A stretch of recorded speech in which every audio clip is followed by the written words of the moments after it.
Price the lord. ಯೇಸು ಕ್ರಿಸ್ತನ ಹೆಸರಿನಲ್ಲಿ ಜಯದ ವಾಕ್ಯ ಈ ಕಾರ್ಯಕ್ರಮಕ್ಕೆ ನಿಮ್ಮನ್ನು ನಾನು ಸ್ವಾಗತಿಸ್ತಾ ಇದ್ದೇನೆ. ಬನ್ನಿ, ಇವತ್ತಿನ ದಿನವು ಕರ್ತನಿಂದ ನೇಮಿಸಲ್ಪಟ್ಟಿದೆ. ಇದರಲ್ಲಿ ನಾವು ಆನಂದ ಪಡೋಣ, ಸಂತೋಷ ಪಡೋಣ. ಸಂತೋಷ ಆನಂದದೊಡನೆ ನಾವು ಕರ್ತನನ್ನು ಆರಾಧಿಸುವ. ಪ್ರಿಯರೇ, ಕರ್ತನು ಒಳ್ಳೆಯವನಾಗಿದ್ದಾನೆ. ಆತನ ಕೃಪೆಯು ಶಾಶ್ವತವಾದದ್ದಾಗಿದೆ. ಆತನ ಪ್ರೀತಿಯು ಶಾಶ್ವತವಾದದ್ದಾಗಿದೆ. ಆತ ನಿಮ್ಮನ್ನು ಪ್ರೀತಿ ಮಾಡಿದ್ದು ಶಾಶ್ವತವಾದ ಪ್ರೀತಿಯಿಂದ, ಮಮತೆಯಿಂದ ನಿಮ್ಮನ್ನು ಆತನು ಸೆಳೆದಿದ್ದಾನೆ. ಆತ ನಿಮ್ಮನ್ನು ಕೈ ಬಿಡುವುದಿಲ್ಲ, ಆತ ನಿಮ್ಮನ್ನು ತೊರೆಯುವುದಿಲ್ಲ. ಆತ ನಿಮ್ಮ ಜೊತೆಯಲ್ಲಿದ್ದಾನೆ. ವಾಗ್ದಾನ ಮಾಡಿದಾತನು, ಮಾತನ್ನು ಕೊಟ್ಟಾತನು ನಂಬಿಗಸ್ತನಾಗಿದ್ದಾನೆ. ಆತನು ಏನು ಹೇಳಿದ್ದಾನೆ, ಹೇಳಿದ ಮೇರೆಗೆ ಆತನು ನಡೆಯುವನಾಗಿದ್ದಾನೆ. ಓಕೆ, ಬನ್ನಿ ನಾವು ಕರ್ತನನ್ನು ಒಟ್ಟಾಗಿ ಆರಾಧಿಸುವ ಮತ್ತು ದೇವರ ವಾಕ್ಯವನ್ನು ನಾವು ಧ್ಯಾನ ಮಾಡುವ. Praise God. ಜಯದ ವಾಕ್ಯ ಈ ಕಾರ್ಯಕ್ರಮಕ್ಕೆ ಸ್ವಾಗತ. ಪ್ರಿಯರೇ, ವಾಕ್ಯ ಕೇಳುವ ಮುಂಚೆ ನಾವು ಸ್ವಲ್ಪ ಹೊತ್ತು ದೇವರನ್ನು ಆರಾಧಿಸುವ, ಸ್ತುತಿಸುವ, ಆತನ ನಾಮವನ್ನು ನಾವು ಘನಪಡಿಸುವ. ಬನ್ನಿ.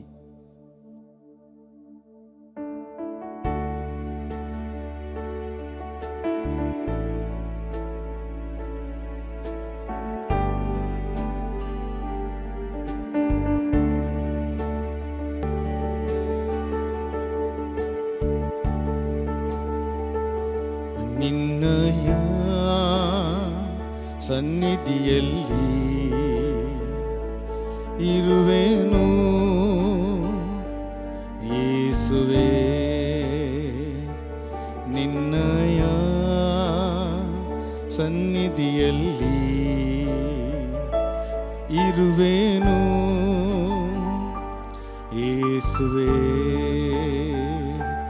ಪ್ರತಿ ಕ್ಷಣವೂ ನನ್ನಯ ಶ್ವಾಸವು ನಿನ್ನ ಸ್ತುತಿಯ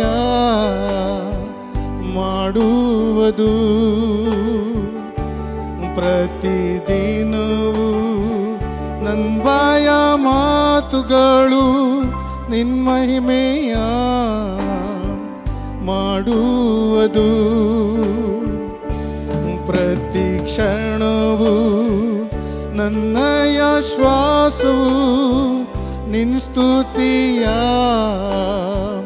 ಮಾಡುವುದು.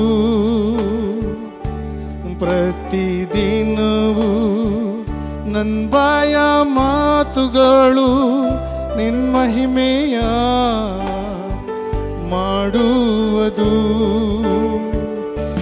ಯೇಸುವೇ,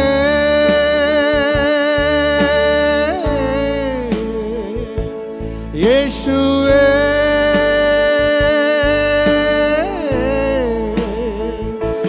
ಯೇಸುವೇ,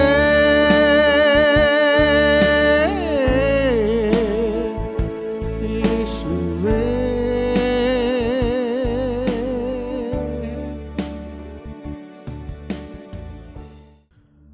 ಪ್ರೈಸ್ ಗಾಡ್. ಪ್ರಿಯರೇ, ಇವತ್ತು ನಾವು ಧ್ಯಾನಕ್ಕೆ ತೆಗೆದುಕೊಂಡಂಥ ದೇವರ ವಾಕ್ಯದ ಭಾಗ ಅಪೊಸ್ತಲ ಪೌಲನು ತಿಮೋತಿಗೆ ಬರೆದ 2ನೇ ಪತ್ರಿಕೆ 1ನೇ ಅಧ್ಯಾಯ 13 ಮತ್ತು 14ನೇ ವಚನವನ್ನು ನಾವು ಓದಿ ಧ್ಯಾನ ಮಾಡುವ. ನೀನು ಕ್ರಿಸ್ತ ಯೇಸುವಿನಲ್ಲಿ ನಂಬಿಕೆಯೂ ಪ್ರೀತಿಯೂ ಉಳ್ಳವನಾಗಿ ನನ್ನಿಂದ ಕೇಳಿದ ಸ್ವಸ್ಥ ಬೋಧನಾ ವಾಕ್ಯಗಳನ್ನು ಮಾದರಿ ಮಾಡಿಕೊಂಡು ಅನುಸರಿಸು. 14ನೇ ವಚನ, ನಿನ್ನ ವಶಕ್ಕೆ ಕೊಡಲ್ಪಟ್ಟಿರುವುದನ್ನು ಶ್ರೇಷ್ಠವೆಂದು ತಿಳಿದು ನಮ್ಮಲ್ಲಿ ವಾಸವಾಗಿರುವ ಪವಿತ್ರಾತ್ಮನ ಮೂಲಕ ಕಾಪಾಡು. Praise God. ಇಲ್ಲಿ ಅಪೊಸ್ತಲ ಪೌಲನು ಹೇಳುತ್ತಾನೆ, ನೀನು ಕ್ರಿಸ್ತ ಯೇಸುವಿನಲ್ಲಿ ನಂಬಿಕೆಯೂ ಪ್ರೀತಿಯೂ ಉಳ್ಳವನಾಗಿ. ಎರಡು ಸಂಗತಿ. ನೀನು ಕ್ರಿಸ್ತ ಯೇಸುವಿನಲ್ಲಿ ನಂಬಿಕೆಯೂ ಪ್ರೀತಿಯೂ ಉಳ್ಳವನಾಗಿ. ಇಂಪಾರ್ಟೆಂಟ್ ಎರಡು ಸಂಗತಿಗಳು, ನಂಬಿಕೆ ಮತ್ತು ಪ್ರೀತಿ. ಆ ನಂಬಿಕೆ ಮತ್ತು ಪ್ರೀತಿ ಎರಡನ್ನು ದೇವರು ನಮ್ಮ ಒಳಗೆ ಇಟ್ಟಿದ್ದಾನೆ. When you accepted Jesus Christ. Number 1, ನೀವು ನಂಬಿಕೆಯನ್ನು ಹೊಂದಿದ್ದೀರಿ. ನಿಮ್ಮ ಒಳಗೆ ನಂಬಿಕೆಯ ಆತ್ಮ ಇದೆ. 2 ಕೊರಿಂಥಿಯನ್ 4 ಚಾಪ್ಟರ್ 4:13 ಹೀಗಿದ್ದರೂ ನಂಬಿದೆನು, ಆದ್ದರಿಂದ ಮಾತಾಡಿದೆನು ಎಂಬ ಶಾಸ್ತ್ರೋಕ್ತಿಯಲ್ಲಿ ಕಾಣುವ ನಂಬಿಕೆಯ ಭಾವವನ್ನೇ ಹೊಂದಿ. ನಂಬಿಕೆಯ ಭಾವ ಅಂತ ಹೇಳಿದರೆ ಆತ್ಮ. We have receive the same spirit of faith ಅಂತ ಇಂಗ್ಲೀಷಲ್ಲಿ ಹೇಳ್ತೇವೆ. We have received the same spirit of faith. ನಂಬಿಕೆಯ ಭಾವವನ್ನು ಹೊಂದಿ ನಾವು ನಂಬಿದವರು, ಆದ್ದರಿಂದ ಮಾತಾಡುತ್ತೇವೆ. Praise God. ಆದ್ದರಿಂದ ನಾವು ಮಾತಾಡುತ್ತೇವೆ. ಇನ್ನೊಂದು ವಚನ ಹೇಳ್ತದೆ, 2 ಪೀಟರ್ 2 ಪೇತ್ರ, ನಾನು ಓದ್ತೇನೆ, 1ನೇ ಅಧ್ಯಾಯ 1ನೇ ವಚನ. ಯೇಸು ಕ್ರಿಸ್ತನ ದಾಸನು ಅಪೋಸ್ತಲನ ಆಗಿರುವ ಸಿಮಿಯೋನ ಪೇತ್ರನು ನಮ್ಮ ದೇವರ ಮತ್ತು ರಕ್ಷಕನಾದ ಯೇಸು ಕ್ರಿಸ್ತನ ನೀತಿಯಿಂದ ನಮ್ಮೊಂದಿಗೆ ಅಮೂಲ್ಯವಾದ ನಂಬಿಕೆಯನ್ನು ಹೊಂದಿದವರಿಗೆ ಬರೆಯುವುದೇನೆಂದರೆ, ನಮ್ಮ ಕರ್ತನಾದ ಯೇಸು ಕ್ರಿಸ್ತನ ನೀತಿಯಿಂದ ಅಮೂಲ್ಯವಾದ ದ ಪ್ರೀಷಿಯಸ್ ಫೇತ್, ಅಮೂಲ್ಯವಾದ ನಂಬಿಕೆಯನ್ನು ಹೊಂದಿದವರಿಗೆ ಬರೆಯುವುದೇನೆಂದರೆ. ಹಾಗಾದರೆ ನಿಮ್ಮ ಒಳಗೆ ನಂಬಿಕೆಯ ಆತ್ಮ ಇದೆ. ನಿಮ್ಮ ಒಳಗೆ ನಂಬಿಕೆಯ ಆತ್ಮ ಇದೆ.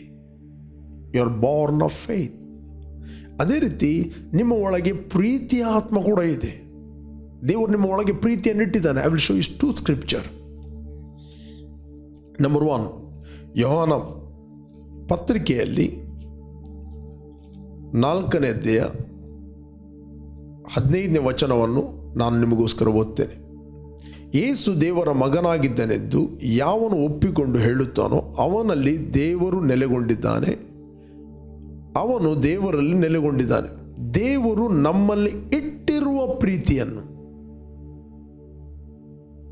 ದೇವರು ನಮ್ಮಲ್ಲಿ ಇಟ್ಟಿರುವ ಪ್ರೀತಿಯನ್ನು, ಮುಂದೆ ನಾನು ಓದ್ತೇನೆ. ಇಟ್ಟಿರುವಂತ ಹೇಳಿದರೆ ಕೇವಲ ಅನಿಸ್ತಾರೆ ಕೇವಲ ಫೀಲಿಂಗ್ಸ್ ಅಂತ. No, love is the spirit. ಪ್ರೀತಿ ಎಂಬುವಂಥದ್ದು ಆತ್ಮ. God himself is the love. kg apple ಕೊಟ್ಟರೆ ನಿಮ್ಮ ಹತ್ರ ಕೊಡ್ತೇನೆ ಇಡ್ಲಿಕ್ಕೆ, ಇಟ್ಟಿದ್ದೇನೆ. ಅದೇ ರೀತಿ ದೇವರು ನಮ್ಮಲ್ಲಿ ಇಟ್ಟಿರುವ ಪ್ರೀತಿಯನ್ನು ನಾವು ತಿಳಿದುಕೊಂಡಿದ್ದೇವೆ, ಅದನ್ನು ನಂಬಿದ್ದೇವೆ, ತಿಳಿದಿದ್ದೇವೆ ಇಲ್ಲಿ ಒಳಗೆ ಇದೆ ಅಂತ. ನೆಕ್ಸ್ಟ್ ಹೇಳ್ತಾನೆ, ನಾವು ನಂಬಿದ್ದೇವೆ. ನೀವು ತಿಳಿಯದಿದ್ದರೆ ನಂಬಲಿಕ್ಕೆ ಆಗುವುದಿಲ್ಲ. ಅದಕ್ಕೆ ನಂಬಿಕೆಯ ಭಾವವನ್ನು ಹೊಂದಿ ನಾವು ನಂಬಿದವರು ಆದ್ದರಿಂದ ಮಾತಾಡುತ್ತೇವೆ. ಓಕೆ, ಇನ್ನೊಂದು ಸ್ಕ್ರಿಪ್ಚರ್ ನಾನು ನಿಮಗೋಸ್ಕರ ತೋರಿಸ್ತೇನೆ. Romans 5 chapter 5 verse. ರೋಮಾಪುರದ ಪತ್ರಿಕೆ ಅಪೋಸ್ತಲ ಪೌಲನು ಬರೆದ 5ನೇ ಅಧ್ಯಾಯ 5ನೇ ವಚನ. ಈ ನಿರೀಕ್ಷೆಯು ನಮ್ಮ ಆಶೆಯನ್ನು ಭಂಗಪಡಿಸುತ್ತಿಲ್ಲ. ನಮಗೆ ಕೊಟ್ಟಿರುವ ಪವಿತ್ರಾತ್ಮನ ಮೂಲಕ ದೇವರ ಪ್ರೀತಿ ರಸವು ನಮ್ಮ ಹೃದಯಗಳಲ್ಲಿ ಧಾರಾಳವಾಗಿ ಸುರಿದಿದೆಯಲ್ಲ. ದೇವರು ತನ್ನ ಪವಿತ್ರಾತ್ಮನ ಮೂಲಕ ತನ್ನ ಪ್ರೀತಿ ರಸವನ್ನು ನಮ್ಮ ಹೃದಯದಲ್ಲಿ, ಅಂದರೆ ನಮ್ಮ ಆತ್ಮದಲ್ಲಿ ಧಾರಾಳವಾಗಿ ಸುರಿಸಿದ್ದಾನೆ. ಇಲ್ಲಿ ಅಪೊಸ್ತಲ ಪೌಲ ತಿಮೋತಿಗೆ ಇಲ್ಲಿ ಹೇಳುತ್ತಾನೆ, 2 ತಿಮೋತಿ 2ನೇ ತಿಮೋತಿ, ನೀನು ಕ್ರಿಸ್ತ ಯೇಸುವಿನಲ್ಲಿ ನಂಬಿಕೆಯು ಪ್ರೀತಿಯು ಉಳ್ಳವನಾಗಿ ನನ್ನಿಂದ ಕೇಳಿದ ಸ್ವಸ್ಥ ಬೋಧನಾ ವಾಕ್ಯಗಳನ್ನು ಮಾದರಿ ಮಾಡಿಕೊಂಡು ಅನುಸರಿಸು. ನೀನು ಕ್ರಿಸ್ತ ಯೇಸುವಿನಲ್ಲಿ ನಂಬಿಕೆಯು ಪ್ರೀತಿಯು ಉಳ್ಳವನಾಗಿ ನನ್ನಿಂದ ಕೇಳಿದ ಸ್ವಸ್ಥ ಬೋಧನಾ ವಾಕ್ಯಗಳನ್ನು ಅನುಸರಿಸು ಅಂತ ಬೈಬಲ್ ಇರ್ತದೆ. Praise God. ಮಾದರಿ ಮಾಡಿಕೊಂಡು ಅನುಸರಿಸು. ಅಪೊಸ್ತಲ ಪೌಲ ಹೇಳುತ್ತಾನೆ, ಕೇವಲ ನನ್ನನ್ನು ಅನುಸರಿಸಿ ಹೇಳಲಿಲ್ಲ, ನಾನು ಕ್ರಿಸ್ತನನ್ನು ಅನುಸರಿಸಿದಂತೆ ನೀನು ನನ್ನನ್ನು ಅನುಸರಿಸು. Praise God. ವಾಕ್ಯ ಇರುವಂಥದ್ದು ಅದು ಜೀವಿಸಲಿಕ್ಕೆ. Praise God. ದೇವರ ವಾಕ್ಯ ಹೇಳ್ತದೆ, ನೀವು ಯಾರನ್ನು ಅನುಸರಿಸಬೇಕು, ಯಾರನ್ನು ಅನುಸರಿಸಬಾರದು ಅಂತ ಸತ್ಯವೇದ ಹೇಳ್ತದೆ. Praise God. ಇಬ್ರಿಯರಿಗೆ ಬರೆದ 6ನೇ ಅಧ್ಯಾಯ 12ನೇ ವಚನದ, ಯಾರು ದೇವರ ವಾಗ್ದಾನಗಳನ್ನು ನಂಬಿಕೊಂಡು, ಬೇಕಾದರೆ ಅದನ್ನು ಓದುವ, ನೀವು ಮಂದಮತಿಗಳಾಗಿರದೆ ಯಾರು ವಾಗ್ದಾನಗಳನ್ನು ನಂಬಿ ಅವುಗಳ ಫಲಗೋಸ್ಕರ ಬಹು ದಿವಸಗಳವರೆಗೂ ಕಾದಿದ್ದು ಆ ಫಲವನ್ನು ಹೊಂದುತ್ತಾರೋ ಅವರನ್ನು ಅನುಸರಿಸುವರಾಗಿರಬೇಕೆಂದು ಕೋರುತ್ತೇನೆ. Praise God. ಯಾರು ದೇವರ ವಾಗ್ದಾನಗಳನ್ನು, ದೇವರ ವಾಕ್ಯಗಳು ನಂಬಿಕೊಂಡು ಅದರ ಫಲಗೋಸ್ಕರ ಬಹು ದಿವಸ ತಾಳ್ಮೆಯಿಂದ ಇದ್ದುಕೊಂಡು ಆ ಫಲವನ್ನು ಹೊಂದುತ್ತಾರೋ ಅವರನ್ನು ಅನುಸರಿಸು. ನೀನು ಸಭೆಗೆ ಹೋಗ್ತಿ, ಎಲ್ಲರನ್ನು ಅನುಸರಿಸಬೇಕಾಗಿಲ್ಲ. ಸೇಮ್ ವರ್ಡನ್ನು ಎಲ್ಲರೂ ಕೇಳ್ಬೋದು, ರೈಟ್? ನೀವು ವಾಕ್ಯವನ್ನು ಕೇಳ್ಬೋದು, ಆದರೆ ಕೆಲವರಲ್ಲಿ ಫಲ ಕಾಣಲಿಕ್ಕಿಲ್ಲ, ಕೆಲವರಲ್ಲಿ ಫಲ ಕಾಣಲಿಕ್ಕಿದೆ. ನೀನು ಯಾರನ್ನು ಅನುಸರಿಸಬೇಕು? ನೀನು ಫಲ ಕಾಣದವರನ್ನು ಅನುಸರಿಸುವುದಲ್ಲ, ಫಲ ಕಂಡವರನ್ನು ಅನುಸರಿಸಬೇಕು. ಸತ್ಯವೇದ ನಮಗೆ ಹೇಳ್ತದೆ ಯಾರನ್ನು ಫಾಲೋ ಮಾಡಬೇಕು, ಯಾರನ್ನು ಫಾಲೋ ಮಾಡಬಾರದಂತ. ಯಾರನ್ನು ಫಾಲೋ ಮಾಡಿದರೆ ನೀವೇನಾಗುತ್ತೀರಿ? Praise God. ಕೆಲವರು ಏನು ಮಾಡುತ್ತಾರೆ, ವಾಕ್ಯವನ್ನು ಕೇಳ್ತಾರೆ, ಆದರೆ ಅವರು ನೋಡ್ತಾರೆ ಇಷ್ಟು ವಾಕ್ಯ ಕೇಳಿ ಯಾಕೆ ಅವರು ಫಾಲೋ ಮಾಡೋದಿಲ್ಲ, ಹಾಗಾದರೆ ನಾನು ಸಹ ಹೋಗೋದಿಲ್ಲ. You are deceiving yourself. ನೀನು ನಿನ್ನನ್ನು ಮೋಸ ಮಾಡುತ್ತೆ ಇನ್ನೊಬ್ಬರು ನೋಡಿದರೆ. ನಮಗೆ ಇನ್ನೊಬ್ಬರು ಸ್ವಸ್ಥತೆ ಹೊಂದಿದ್ದಾರೆ, ಇನ್ನೊಬ್ಬರು ವಾಕ್ಯವನ್ನು ಜೀವಿಸ್ತಾರೆ, ಅದು ನಮ್ಮ ನಂಬಿಕೆಗೆ ಆಧಾರ ಅಲ್ಲ. ನಮ್ಮ ನಂಬಿಕೆಗೆ ಆಧಾರ ದೇವರ ವಾಕ್ಯ. ನಿನ್ನ ಮಗ್ಗುಲಲ್ಲಿ 1000 ಜನರು, ಬಲಗಳಲ್ಲಿ 10,000 ಜನರು ಬಿದ್ದರು, ನೀನು ಸ್ಥಿರವಾಗಿ ನಿಲ್ಬಹುದು. If you follow God's word, ನೀನು ದೇವರ ವಾಕ್ಯವನ್ನು ಫಾಲೋ ಮಾಡಿದರೆ ನಂಬಿಕೆಯು ಪ್ರೀತಿ ಉಳ್ಳವನಾಗಿ, ನಂಬಿಕೆಯಲ್ಲಿ ಪ್ರೀತಿ ಉಳ್ಳವನಾಗಿ ಅದನ್ನು ಮಾದರಿ ಮಾಡಿಕೊಂಡು ಅನುಸರಿಸು. ನನ್ನಿಂದ ಕೇಳಿದ ಸ್ವಸ್ಥ ಬೋಧನಾ ವಾಕ್ಯಗಳನ್ನು ಮಾದರಿ ಮಾಡಿಕೊಂಡು ಅನುಸರಿಸು. ಮಾದರಿಯಾಗಿರು, ಇತರರಿಗೆ ನೀನು ಮಾದರಿಯಾಗು. ನಮ್ಮ ಜೀವಿತ ಇತರರಿಗೆ ಮಾದರಿಯಾಗಬೇಕು.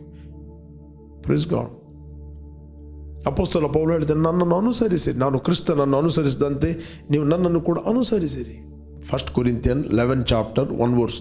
ನಾನು ಕ್ರಿಸ್ತನನ್ನು ಅನುಸರಿಸಿದಂತೆ ನೀವು ನನ್ನನ್ನು ಅನುಸರಿಸೋರಾಗಿರಿ. ಇನ್ನೊಂದು ವಚನ ಹೇಳ್ತದೆ, I will read for you, ನಿಮಗೋಸ್ಕರ ನಾನು ಓದ್ತೇನೆ. Philippians 3:17. Philippians 3:17. ಸಹೋದರರೇ, ನೀವೆಲ್ಲರೂ ನನ್ನನ್ನು ಅನುಸರಿಸೋರಾಗಿರಿ ಮತ್ತು ನಾವು ನಿಮಗೆ ತೋರಿಸಿದ ಮಾದರಿಯ ಪ್ರಕಾರ ನಡೆದುಕೊಳ್ಳುವವರನ್ನು ಲಕ್ಷ್ಯಕ್ಕೆ ತಂದುಕೊಳ್ಳಿರಿ. ನಾನು ಕ್ರಿಸ್ತನನ್ನು ಅನುಸರಿಸಿದಂತೆ ಯಾರು ನನ್ನನ್ನು ಅನುಸರಿಸ್ತಾರೋ ಅವರನ್ನು ನೀವು ಲಕ್ಷ್ಯಕ್ಕೆ ತನ್ನಿರಿ. ಎಲ್ಲರನ್ನು ಲಕ್ಷ್ಯಕ್ಕೆ ತಂದುಬೇಡ್ರಿ, ಎಲ್ಲರನ್ನು ನೋಡಬೇಡ್ರಿ. ಒಂದು ಸಭೆಗೆ ನೀವು ಹೋಗ್ತೀರಿ, ಎಲ್ಲರನ್ನು ನೋಡಬೇಡ್ರಿ. ಬಿತ್ತುವನ ಸಾಮ್ಯವನ್ನು ನೋಡ್ತೀರಿ, ರೈಟ್?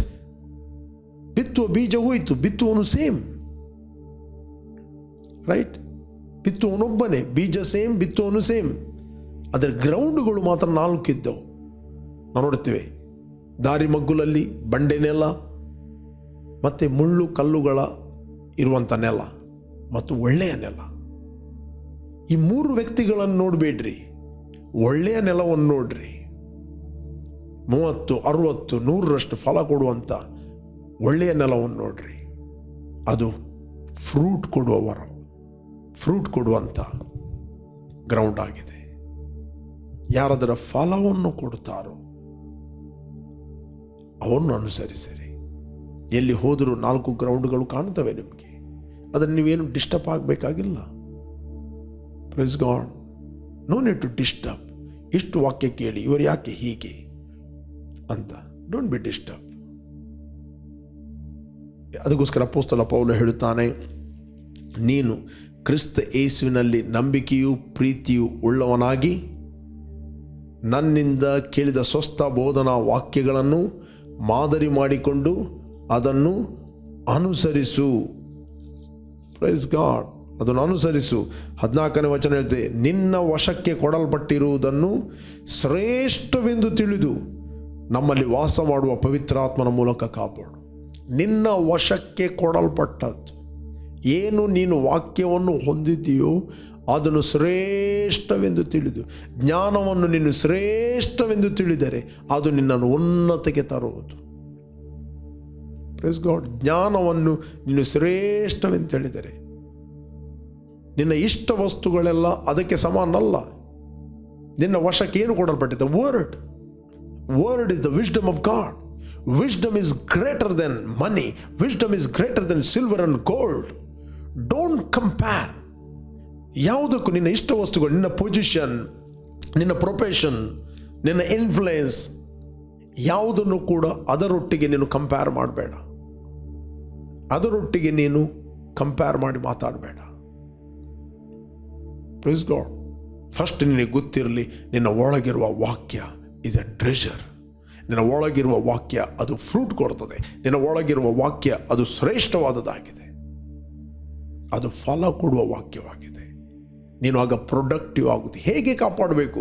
ನಮ್ಮಲ್ಲಿ ವಾಸವಾಗಿರುವ ಪವಿತ್ರಾತ್ಮನ ಮೂಲಕ ಅದನ್ನು ಕಾಪಾಡು. Praise God. ನಿಮ್ಮಲ್ಲಿ ಪವಿತ್ರಾತ್ಮನು ವಾಸ ಮಾಡ್ತಾ ಇದ್ದಾನೆ. ಪವಿತ್ರಾತ್ಮನು ಕೊಡುವಂಥ ದೇವರ ವಾಕ್ಯವನ್ನು ನಿಮ್ಮ ಕತ್ತಿಯಾಗಿ ತಿದ್ದುಕೊಳ್ಳ್ರಿ. It will change the situation. ಅದು ರೋಗಕ್ಕೆ ಆರೋಗ್ಯವನ್ನು ಮಾತಾಡುತ್ತದೆ, ಕೊರತೆಗೆ ಸಮೃದ್ಧಿಯನ್ನು ಮಾತಾಡುತ್ತದೆ, ಡಿವಿಷನ್ಗೆ ಯೂನಿಟಿಯನ್ನು ಮಾತಾಡುತ್ತದೆ, ಡಿಪ್ರೆಷನ್ಗೆ ಸಮಾಧಾನ ಮಾತಾಡುತ್ತದೆ, ನಿನಗೆ ಪ್ರೊಟೆಕ್ಷನ್ ಮಾತಾಡುತ್ತದೆ, ಫೇವರ್ ಮಾತಾಡುತ್ತದೆ. ಯಾವಾಗಲೂ ಗೊತ್ತಿರಲಿ, ನಿನ್ನಲ್ಲಿ ಇರುವಂಥದ್ದು ಶ್ರೇಷ್ಠವೆಂದು ತಿಳಿದು ನಮ್ಮಲ್ಲಿ ವಾಸ ಮಾಡುವ ಪವಿತ್ರಾತ್ಮನ ಬಲದಿಂದ ಅದನ್ನು ಕಾಪಾಡು. ರೈಟ್? ಬೈಬಲ್ ಹೇಳ್ತದೆ, ಜ್ಞಾನೋಕ್ತಿಯಲ್ಲಿ ಜ್ಞಾನವನ್ನು ಶ್ರೇಷ್ಠವೆಂದು ನೀವು ತಿಳಿದರೆ. ನಾನು ಓದ್ತೇನೆ ನಿಮಗೋಸ್ಕರ 4ನೇ ಅಧ್ಯಾಯ 7ನೇ ವಚನ. ಜ್ಞಾನವನ್ನು ಪಡೆಯಬೇಕೆಂಬುದೇ ಜ್ಞಾನಬೋಧೆಯ ಪ್ರಥಮ ಪಾಠ. ನಿನ್ನ ಎಲ್ಲ ಸಂಪತ್ತಿನಿಂದಲೂ ವಿವೇಕವನ್ನು ಪಡೆ. 8ನೇ ವಚನ ಹೇಳ್ತದೆ, ಜ್ಞಾನವೆಂಬಾಕೆಯು ಶ್ರೇಷ್ಠಳು ಎಂದು ನೀನು ಭಾವಿಸಿದರೆ ಆಕೆ ನಿನ್ನನ್ನು ಉನ್ನತಿಗೆ ತರುವಳು. ಆಕೆಯನ್ನು ಅಪ್ಪಿಕೊಂಡರೆ ನಿನ್ನನ್ನು ಘನಪಡಿಸುವಳು. ಆಕೆಯು ನಿನ್ನ ತಲೆಗೆ ಅಂದದ ಪುಷ್ಪ ಮಾಲೆಯನ್ನು ಇಟ್ಟು ಸುಂದರ ಕಿರೀಟವನ್ನು ನಿನಗೆ ಒಪ್ಪಿಸುವಳು. ಸುಂದರ ಕಿರೀಟವನ್ನು ಒಪ್ಪಿಸುವಳು. Only the wisdom of God. The wisdom is greater than money. Okay. 3ನೇ ಅಧ್ಯಾಯ 13ನೇ ವಚನ. ಜ್ಞಾನ ಅಂದರೆ ವಾಕ್ಯ, ದ ಸ್ಪಿರಿಚುವಲ್ ನಾಲೆಜ್. 3ನೇ ಅಧ್ಯಾಯ 13ನೇ ವಚನ. ಜ್ಞಾನವನ್ನು ಪಡೆಯುವವನು ಧನ್ಯನು, ವಿವೇಕವನ್ನು ಸಂಪಾದಿಸುವವನು ಭಾಗ್ಯವಂತನು. ಅದರ ಲಾಭವು ಬೆಳ್ಳಿಯ ಲಾಭಕ್ಕಿಂತಲೂ ಅದರಿಂದಾಗುವ ಆದಾಯವು ಬಂಗಾರಕ್ಕಿಂತಲೂ ಅಮೂಲ್ಯವೇ ಸರಿ. ಅದರ ಬೆಲೆಯು ಹವಳಕ್ಕಿಂತಲೂ ಹೆಚ್ಚು. ನಿನ್ನ ಇಷ್ಟ ವಸ್ತುಗಳೆಲ್ಲವೂ ಅದಕ್ಕೆ ಸಮವಲ್ಲ. 16ನೇ ವಚನ. ಜ್ಞಾನವೆಂಬಾಕೆಯ ಬಲಗೈಯಲ್ಲಿ ದೀರ್ಘಾಯುಷ್ಯವು, ಎಡಗೈಯಲ್ಲಿ ಧನವು ಘನತೆಯು ಉಂಟು. ದೀರ್ಘಾಯುಷ್ಯವನ್ನೇ ಅದು ಕೊಡುತ್ತದೆ. ನಿನಗೆ ಧನ ಮತ್ತು ಐಶ್ವರ್ಯ ಕೊಡುತ್ತದೆ. ಇದೆಲ್ಲ ಇರುವಂಥದ್ದು ಸಭೆಯಲ್ಲಿ. ದೀರ್ಘಾಯುಷ್ಯ ಮತ್ತು ಧನ ಐಶ್ವರ್ಯಗಳು. ಇವತ್ತು ಸಭೆ ಇದು ನಾಲೆಜ್ ಇಲ್ಲದೆ ಇರುವ ಕಾರಣ ಇವತ್ತು ಲಾಂಗ್ ಲೈಫ್ ಇಲ್ಲ. ಎಲ್ಲರೂ ಸತ್ತಾಗಿ ಇವರು ಸಾಯ್ತಾರೆ, ಎಲ್ಲರೂ ಸಾಲದಲ್ಲಿದ್ದಾಗೆ ಇವರು ಕೂಡ ಸಾಲದಲ್ಲಿದ್ದಾರೆ. Right? The spiritual wisdom is greater than carnal wisdom. The spiritual wisdom is greater. ಪ್ರೇರೆ, ಅಪೊಸ್ತಲ ಪೌಲ ಹೇಳ್ತಾನೆ, ನೀನು ಕ್ರಿಸ್ತ ಯೇಸುವಿನಲ್ಲಿ ನಂಬಿಕೆಯು ಪ್ರೀತಿ ಉಳ್ಳವನಾಗಿ ನನ್ನಿಂದ ಕೇಳಿದ ಸದುಪದೇಶವನ್ನು ಕಾಪಾಡು, ಅದನ್ನು ಮಾದರಿ ಮಾಡಿಕೊಂಡು ಅನುಸರಿಸು. ನಿನ್ನಲ್ಲಿರುವಂಥದ್ದು ಶ್ರೇಷ್ಠವೆಂದು ತಿಳಿದು ನಮ್ಮಲ್ಲಿ ವಾಸ ಮಾಡಿರುವ ಪವಿತ್ರಾತ್ಮನ ಮೂಲಕ ಅದನ್ನು ಕಾಪಾಡು. Timothy 1:13 and 14. Praise God. ಪ್ರೇರೆ, ಇಷ್ಟರವರೆಗೆ ನೀವು ಯೇಸುವನ್ನು ರಕ್ಷಕರು ಒಡೆಯನೆಂದು ಅಂಗೀಕಾರ ಮಾಡಲಿಲ್ಲ. This the right time. Call Jesus in your heart. ನಿಮ್ಮ ಹೃದಯದಲ್ಲಿ ಆತನು ಕರೆಯಿರಿ.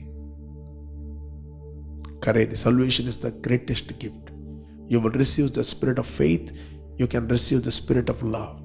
ನೀವು ನಂಬಿಕೆಯ ಆತ್ಮವನ್ನು, ಭಾವವನ್ನು, ಪ್ರೀತಿಯ ಭಾವವನ್ನು, ಮಗನ ಭಾವವನ್ನು ನೀವು ಹೊಂದುತ್ತೀರಿ. ನೀವು ದೇವರ ಮಕ್ಕಳಾಗುತ್ತೀರಿ. ಓಕೆ. ನಾನು ನಿಮಗೋಸ್ಕರ ಪ್ರಾರ್ಥನೆಯಲ್ಲಿ ಲೀಡ್ ಮಾಡ್ತೇನೆ. ಜಸ್ಟ್ ನನ್ನೊಟ್ಟಿಗೆ ಆಗಿರಿ ಮತ್ತು ಪ್ರಾರ್ಥನೆ ಮಾಡಿರಿ. ಭೂಮಿ ಆಕಾಶಗಳನ್ನು ಉಂಟು ಮಾಡಿದ ಸರ್ವಶಕ್ತನಾದ ನನ್ನ ತಂದೆ ಯೇಸುವಿನ ನಾಮದಲ್ಲಿ ನಾವು ನಿನ್ನ ಸನ್ನಿಧಿಯಲ್ಲಿದ್ದೇವೆ. ನಾವು ನಂಬುತ್ತೇವೆ ನೀನು ನಮ್ಮ ಪಾಪ, ಶಾಪ, ತೀರ್ಪುಗಳನ್ನು ತಂದೆ ನೀನು ಕ್ರೂಜೆಯಲ್ಲಿ ಯೇಸುವಿನ ಮೇಲೆ ಹಾಕಿದ್ದಿ. ಆತನು ಹೂಣಲ್ಪಟ್ಟು ಸತ್ತು ಹೂಣಲ್ಪಟ್ಟು 3ನೇ ದಿನ ಪುನರುತ್ಥಾನನಾದನೆಂದು ನಾವು ನಮ್ಮ ಹೃದಯದಲ್ಲಿ ನಂಬುತ್ತೇವೆ ಮತ್ತು ಯೇಸುವೆ ಕರ್ತನು ಒಡೆಯನೆಂದು ನಮ್ಮ ಹೃದಯದಲ್ಲಿ ಅಂಗೀಕಾರ ಮಾಡಿ ನಾವು ಬಾಯಲ್ಲಿ ಅರಿಕೆ ಮಾಡುತ್ತೇವೆ. ನೀನು ವಾಗ್ದಾನ ಮಾಡಿದ ಪವಿತ್ರ ಆತ್ಮ ವರವನ್ನು ನಂಬಿಕೆಯ ಮೂಲಕ ನಾವು ಹೊಂದುತ್ತೇವೆ. Thank you father. ತಂದೆ, ಯಾರು ನಿನ್ನನ್ನು ಅಂಗೀಕಾರ ಮಾಡಿದರೂ ಅವರೆಲ್ಲರೂ ಪವಿತ್ರ ಆತ್ಮ ಭರಿತರಾಗಲಿ. ಇವತ್ತು ಇವರು ನಂಬಿಕೆ ಮತ್ತು ಪ್ರೀತಿ ಉಳ್ಳವರಾಗಿ ಕೇಳಿದ ಪ್ರತಿಯೊಂದು ವಾಕ್ಯಗಳನ್ನು ಮಾದರಿ ಮಾಡಿಕೊಂಡು ಅನುಸರಿಸಿ ಅವರ ವಶಕ್ಕೆ ಕೊಡಲ್ಪಟ್ಟಿರುವುದನ್ನು ಅವರು ಶ್ರೇಷ್ಠವೆಂದು ತಿಳಿದು ಅವರಲ್ಲಿ ವಾಸವಾಗಿರುವ ಪವಿತ್ರಾತ್ಮನ ಮೂಲಕ ಆ ವಾಕ್ಯಗಳನ್ನು ಅವರು ಕಾಪಾಡಿಕೊಳ್ಳುವಂತೆ ನೀನು ಅವರಿಗೆ ಸಹಾಯ ಮಾಡಬೇಕಾಗಿ ಪ್ರಾರ್ಥಿಸ್ತಾ ಇದ್ದೇನೆ. Protect each and every one of god. I release the super natural anointing and health. ಇವರು ಹೋಗುವಾಗ ಬರುವಾಗ ಇವರಿಗೆ ಶುಭ ಉಂಟಾಗಲಿ. ಕೆಡುಕನ ಕೈಯಿಂದ ಇವರನ್ನು ತಪ್ಪಿಸಿ ಕಾಪಾಡು. ಯೇಸು ನಾಮದಲ್ಲಿ ತಂದೆ. Amen, amen, amen. Praise God. ಪ್ರಿಯರೇ, ಯಾರು ಇವತ್ತು ನೀವು ಬರ್ತ್ಡೇ ಮತ್ತು ವೆಡ್ಡಿಂಗ್ ಆನಿವರ್ಸರಿ ಸೆಲೆಬ್ರೇಟ್ ಮಾಡ್ತಾ ಇದ್ದೀರಿ, ನಿಮಗೋಸ್ಕರ ನಾವು ಪ್ರಾರ್ಥನೆ ಮಾಡ್ತೇವೆ. Blessed happy birthday and blessed happy wedding anniversary. Okay, let's pray. ನಾವು ಪ್ರಾರ್ಥನೆ ಮಾಡುವ.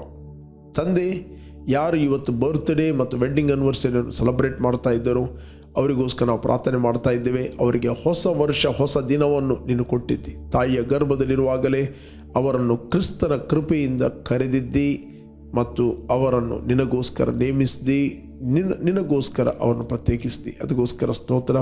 ಯಾವ ಉದ್ದೇಶಕ್ಕೋಸ್ಕರ ಇವರು ಹುಟ್ಟಿದ್ದಾರೋ ಅವರು ಪ್ರೊಡಕ್ಟಿವ್ ಆಗಲಿ, ಫ್ರೂಟ್ಫುಲ್ ಆಗಲಿ ಮತ್ತು ಕೆಡುಕನ ಕೈಯಿಂದ ಅವರನ್ನು ತಪ್ಪಿಸಿ ಕಾಪಾಡು. ಯಾರು ದಾಂಪತ್ಯ ಜೀವಿತದ ಮದುವೆ ದಿನವನ್ನು ಆಚರಿಸ್ತಾ ಇದ್ದರು ಅವರನ್ನು ನಾವು ಕೂಡ ಬ್ಲೆಸ್ ಮಾಡ್ತಾ ಇದ್ದೇವೆ. ಅವರ ಮಧ್ಯದಲ್ಲಿ ಪ್ರೀತಿ, ಆರೋಗ್ಯ, ಸಮೃದ್ಧಿ ಹೆಚ್ಚಾಗಲಿ ಎಂದು ಪ್ರಾರ್ಥಿಸ್ತಾ ಇದ್ದೇನೆ. ಕೆಡುಕನ ಕೈಯಿಂದ ಅವರನ್ನು ತಪ್ಪಿಸಿ ಕಾಪಾಡು. ಯೇಸು ನಾಮದಲ್ಲಿ ತಂದೆ. Amen, amen, amen. Okay, praise the Lord. ಜಯದ ವಾಕ್ಯ ಈ ಕಾರ್ಯಕ್ರಮವನ್ನು ಪ್ರತಿದಿನ ಬೆಳಿಗ್ಗೆ ಬಿಗ್ ಜೆ ಟಿವಿಯಲ್ಲಿ ನೀವು 7 ಗಂಟೆಯಿಂದ 7:30ಕ್ಕೆ ನೀವು ವೀಕ್ಷಿಸಿರಿ. 7:30ರಿಂದ 8 ಗಂಟೆ ನಮ್ಮ ಯೂಟ್ಯೂಬ್ ಚಾನಲಲ್ಲಿ ರಿಪೀಟ್ ಆಗಿ ಈ ಕಾರ್ಯಕ್ರಮವನ್ನು ವೀಕ್ಷಿಸ್ಬೋದು. ನಮ್ಮ YouTube channel pastor Roshan Lobo word of victory church India. ಪ್ರತಿದಿನ ಸಂಜೆ ಲೈವ್ 7 ಗಂಟೆಗೆ ಫೇಸ್ಬುಕ್ಕಲ್ಲಿ, 7:15ಕ್ಕೆ ಯೂಟ್ಯೂಬಲ್ಲಿ ನೀವು ವೀಕ್ಷಿಸ್ಬೋದು. ಬನ್ನಿ. ಅದೇ ರೀತಿ ವೆಬ್ಸೈಟ್ ಇದೆ wordofvictory.in ಅಂತ. ಅದರಲ್ಲಿ ಸ್ಪೀಕ್ ಲೈಫ್ ಅಂತ ನೀವು ಕ್ಲಿಕ್ ಮಾಡಿದರೆ ನಿಮಗೆ 4 ಭಾಷೆಯಲ್ಲಿ ಅರಿಕೆ ಸಿಗ್ತದೆ: English, Kannada, Hindi, Konkani. Okay, you are bless. Jesus loves you. Continue ಆಗಿ ಬಿಗ್ ಜೆ ಟಿವಿಯನ್ನು ವೀಕ್ಷಿಸಿರಿ. ಆಮೆನ್.